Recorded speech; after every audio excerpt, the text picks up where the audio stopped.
তোদের চোখে মৌলবাদ হয় তোরা সবাই সাক্ষী থাক। আমরা মৌলবাদী যদি নবীর আদর্শ অনুসারে জীবন যাপন করা তোদের চোখে জঙ্গিবাদ হয় তোরা সবাই সাক্ষী থাক। আমরা জঙ্গি যদি সাহাবীদের আদর্শ অনুযায়ী জীবন ধারণ করা তোদের চোখে চরমপন্থা হয় তোরা সাক্ষী থাক।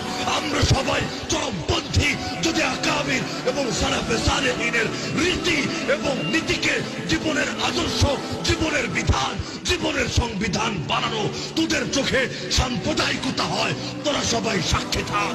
আমরা সাম্প্রদায়িক।